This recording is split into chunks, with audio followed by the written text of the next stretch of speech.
Mummies ಮಕ್ಕಳಿಗೆ chicken ಕೊಡೋದ್ರಿಂದ ಆಗೋ ಬೆನಿಫಿಟ್ಸ್ ನ ನೀವು ತಿಳ್ಕೊಳ್ಳೇಬೇಕು. ರೆಡ್ ಬ್ಲಡ್ ಸೆಲ್ಸ್ ಇನ್ಕ್ರೀಸ್ ಆಗಬೇಕು, ಮಕ್ಕಳು ಬ್ರೈನ್ ಡೆವಲಪ್ಮೆಂಟ್ ಚೆನ್ನಾಗಾಗಬೇಕು, ಪ್ರೋಟೀನ್ ಕೊಡಬೇಕು ಅಂದ್ರೆ ಚಿಕನ್ ಕೊಡಬೇಕಾಗತ್ತೆ. ಇವತ್ತು ಮಕ್ಕಳಿಗೆ ಲೆಗ್ ಪೀಸ್ ನ ಯಾವ ತರ ಮಾಡ್ಕೊಡೋದು ಟೇಸ್ಟಿಯಾಗಿ ಅಂತ ಹೇಳ್ತೀನಿ, ಮತ್ತೆ ಬೆನಿಫಿಟ್ಸ್ ಕೂಡ ಹೇಳ್ತೀನಿ. ಅದಕ್ಕಿಂತ ಮುಂಚೆ ಯಾರೆಲ್ಲ ಹೊಸದಾಗಿ ನೋಡ್ತಿದ್ರೆ ಬೇಗ ಹೋಗಿ ಫಾಲೋ ಮಾಡ್ಕೊಳ್ಳಿ. ಹಾಗೆ ಮಕ್ಕಳಿರೋಂತವ್ರಿಗೆ ವಿಡಿಯೋನ ಶೇರ್ ಮಾಡಿ. ಹಾಗೆ ನನ್ನ ಅಕೌಂಟ್ ಅಲ್ಲಿ ತುಂಬಾ ತರ ರೆಸಿಪಿ ಇದೆ, ಹೋಗಿ ಒಂದ್ಸಲ ಚೆಕ್ ಮಾಡಿ.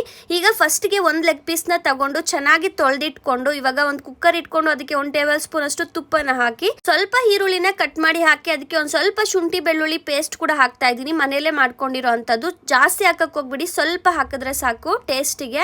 ಸ್ವಲ್ಪ ಕರಿಬೇವಿನ ಸೊಪ್ಪು 2 ಎಲೆ ಹಾಕಿದ್ದೀನಿ.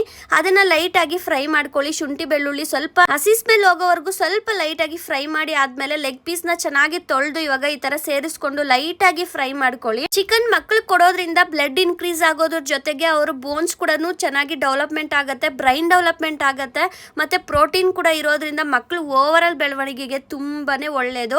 ಇವಾಗ ಲೆಗ್ ಪೀಸ್ಗೆ ಎಷ್ಟು ನೀರು ಬೇಕು ಅಷ್ಟು ನೀರನ್ನ ಹಾಕ್ಬಿಟ್ಟು ಅದಕ್ಕೆ ಸ್ವಲ್ಪ ಕೊತ್ತಂಬರಿ, ಸ್ವಲ್ಪ ಪುದೀನ ಸೊಪ್ಪು ಹಾಕಿ, ಸ್ವಲ್ಪ ಅರಿಶಿನ ಪುಡಿ, ಟೇಸ್ಟ್ಗೆ ಉಪ್ಪು, ಸ್ವಲ್ಪ ಖಾರಕ್ಕೆ ಪೆಪ್ಪರ್ ಪೌಡರ್ನ ಹಾಕ್ಬಿಟ್ಟು ನೀರು ಸ್ವಲ್ಪ ಜಾಸ್ತಿನೇ ಸೇರಿಸ್ಕೊಳ್ಳಿ. ಯಾಕಂದ್ರೆ ಸೂಪ್ ತರನು ಇದನ್ನ ಕೊಡ್ಬೋದು, ಟೇಸ್ಟ್ ಸೂಪರ್ ಆಗಿರುತ್ತೆ. ಇದಕ್ಕೆ ಸ್ವಲ್ಪ ಧನಿಯಾ ಪುಡಿನೂ ಆಡ್ ಮಾಡ್ತಾ ಇದ್ದೀನಿ. ಲೆಗ್ ಪೀಸು ಚೆನ್ನಾಗಿ ಬೇಯಬೇಕು, ಹೆಂಗಂದ್ರೆ ಸ್ಮೂತ್ ಆಗಿರ್ಬೇಕು ಗೈಸ್, ಅಷ್ಟು ಚೆನ್ನಾಗಿ ಬೇಯಿಸ್ಬಿಟ್ಟು ಇದನ್ನ ಮಕ್ಕಳಿಗೆ ಕೊಟ್ಟರೆ ಟೇಸ್ಟ್ ಚೆನ್ನಾಗಿರುತ್ತೆ, ಮತ್ತೆ ಮಕ್ಕಳಿಗೂ ಕೂಡ ತುಂಬಾ ಬೆನಿಫಿಟ್ಸ್ ಇರುತ್ತೆ. ಚಿಕನ್ ನಾವು 6 ಮಂತ್ಸ್ ಇಂದ ಮಕ್ಕಳಿಗೆ ಕೊಡಬಹುದು. ಮತ್ತೆ ಇನ್ನಷ್ಟು ಡಿಫ್ರೆಂಟ್ ಆಗಿ ಚಿಕನ್ ರೆಸಿಪೀಸ್ ಬೇಕು ಅಂದ್ರೆ ಎಸ್ ಅಂತ ಕಮೆಂಟ್ ಮಾಡಿ. ನನ್ನ ಪೇಜ್ ನ ಫಾಲೋ ಮಾಡ್ಕೊಳ್ಳೋದು ಮಾತ್ರ ಮರಿಬೇಡಿ. ಬಾಯ್.